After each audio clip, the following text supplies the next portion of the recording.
pagpamol sa mga ginikanan aron sila mutubo sa mga maayong mga pagtulunan o pagtakod o pagilugma sa ilang mga ginikanan.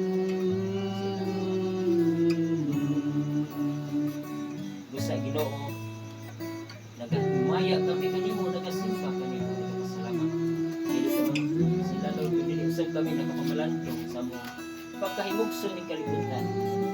Kung usa-usa ang mga pagsakripisyo sa mga ginikanan, ngali ka na nagabisa ka na. Yes Lord nga, naagi niya mo gihimo, kaming tanan makapamalandong kung unsa ang hugma sa ginikanan o samahan sa mga anak o sa mga anak. Yes Lord, angay ka na mong bayan si Bahon, iniinit at maatang ito. Ngayon nga kami, naghahatag, magbati, magdakot, magkulangan to sa mga ginikanan, sa among mga kakulangan o sa among mga ligasyon. Para sa Ginoo kami, ikaw man ngayon ang among mabubuhat.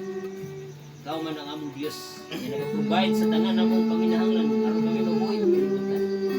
Angay ka kuya ang simbahon mo itaknaa, nga among gihimo nga maganita. Yes, Lord. Ngayon kami, nag-usa ka na mo karon, magdagat ang mga pag-ampo ngadto sa among tagstag sa kamaigsoon. Alam sa ilang tagstag sa nag-birthday karon, Maris o Mina. Matag-usa ka na ito mga igsoon mo, paabot o mga pag-ampo, man sa mga muko nga mga pag-ampo. Ngayon kita, amen. Ang atong pag-asugdan, ang matag-usa nato sa pag-ampo.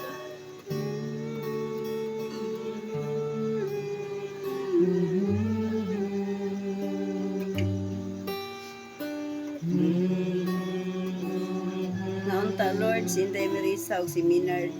Hatagan sila og daghang birthday sa ilang kinabuhi ug mga grasya nga ilang ikinahanglan matag adlaw. Amen. Amen.